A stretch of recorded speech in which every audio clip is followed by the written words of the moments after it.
প্রিয় বন্ধুরা, আজকে আবার চলে এসেছি নতুন একটা জব আপডেট নিয়ে। কি জব, কত স্যালারি, সমস্ত কিছু নিয়ে আলোচনা করব এই ভিডিওতে। তো ভিডিওটা শেষ পর্যন্ত দেখো এবং চ্যানেলে নতুন হয়ে থাকলে চ্যানেলটিকে সাবস্ক্রাইব করো। তো শুরু করা যাক। জব আপডেট আসছে ভারতের পোস্টাল ডিপার্টমেন্ট থেকে, government of India, ministry of communications, department of post. কি জব একটু দেখা যাক। তো এটা স্ক্রল ডাউন করলে আমরা নিচের দিকে গেলে এই নোটিফিকেশানটা দেখতে পাবো। এখানে রয়েছে short title and commencement.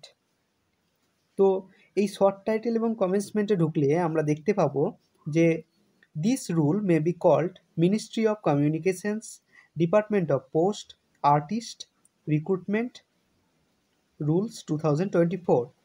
Number 2, they shall come into force on the date of their publications in the official gazette.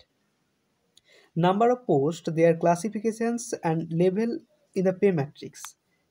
এখানে আমরা যদি এই যে নাম্বার অফ পোস্ট, ক্লাসিফিকেশনস এবং আমরা যদি পে ম্যাট্রিক্সে দেখি, তাহলে এখানে কিন্তু একদম স্পষ্টত উল্লেখ করে দেওয়া রয়েছে যে এই 2 নাম্বার এবং 4 নাম্বার যে কলম রয়েছে, সেই 2 নাম্বার এবং 4 নাম্বার কলামে বিস্তারিতভাবে আলোচনা করা রয়েছে যে কতটা পোস্ট রয়েছে, তাদের যে ক্লাসিফিকেশনস কী কী ভাগ রয়েছে এবং কী হারে বেতন দেওয়া হবে। সমস্ত কিছু দেখতে গেলে আমাদেরকে এই 2 নাম্বার এবং 4 নাম্বার কলামে যেতে হবে। নেক্সট আমাদের যদি দেখি যে method of recruitment, age limit, qualification. অর্থাৎ মেথড অফ রিক্রুটমেন্ট মানে হচ্ছে কি পদ্ধতিতে রিক্রুটমেন্ট হবে, বয়সসীমা কত রয়েছে, কোয়ালিফিকেশান। এই তিনটে দেখতে গেলে আমাদেরকে যেতে হবে 5 নাম্বার এবং 13 নাম্বার কলামে। তো আমরা এবার একটু এই কলামগুলোয় চলে যাই, তাহলে ডিটেলসটা জানতে পারবো। তো এই ফর্মটাকে যদি আমরা একটু স্ক্রল ডাউন করি, তাহলে দেখতে পাবো এখানে রয়েছে নেম অফ পোস্ট। কি নেম অফ পোস্ট? আর্টিস্ট।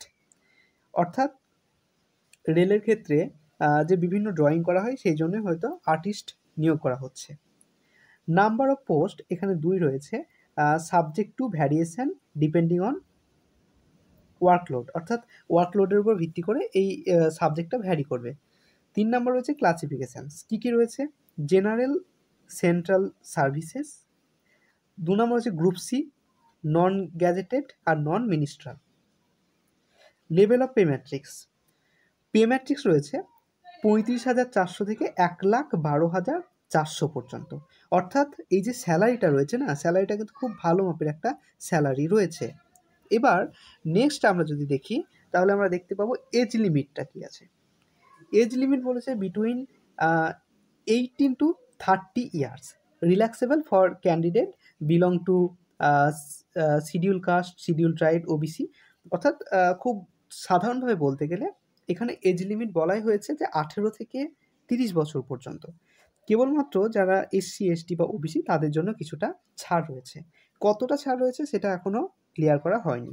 তো যদি আমি এডুকেশান অ্যান্ড আদার কোয়ালিফিকেশান দেখি, তাহলে এখানে আমরা দেখতে পাবো যে intermediate or 12 standard pass from a recognise board. অর্থাৎ উচ্চ মাধ্যমিক বা তার সমতুল্য কোনো একটা কোর্স একটা রিকগনাইজ বোর্ড থেকে পাস করতে হবে। শুধুমাত্র এতেই শেষ নয়, এরপর কি রয়েছে? Diploma in commercial arts, fine arts or applied arts from a recognise institution. কোনো একটা রিকগনাইজ ইনস্টিটিউশন থেকে ডিপ্লোমা করতে হবে কিসে? Arts, applied arts, fine arts, যে কোনো একটা বিষয়ে। অথবা কি করতে হবে?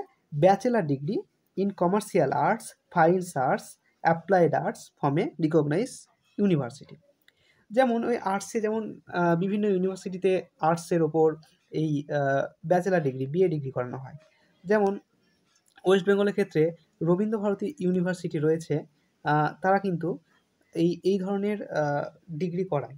তো সেই সমস্ত ইনস্টিটিউশন থেকে যদি কেউ এই আর্টসের ওপর মানে ড্রয়িংয়ের ওপর কোনো ব্যাচেলার ডিগ্রি করে অথবা কোনো ডিপ্লোমা করে, তাহলে they can apply for this post. আর কি নোটিফিকেশান আছে একটু দেখি। আর সেরকম কিছু নেই।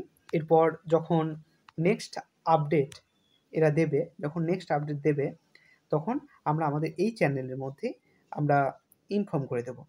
তার জন্য চ্যানেলটিকে সাবস্ক্রাইব করে চ্যানেলটার সঙ্গে যুক্ত থাকতে হবে এবং হচ্ছে নোটিফিকেশান যে বাটনটা রয়েছে সেটাকে ক্লিক করে রাখতে হবে, কারণ তাতে করে যখন আমরা এই জব সংক্রান্ত আপডেট আমরা দেব সেটা যেন খুব তাড়াতাড়ি আপনাদের ফোনের মধ্যে পৌঁছে যায় এবং আপনারা খুব সহজেই সেগুলো দেখে অ্যাপ্লাই করতে পারেন। তো আজকের ভিডিওটা এই পর্যন্তই। এরপরে আমরা পরবর্তী কোনো একটা ভিডিও নিয়ে আবার আসবো।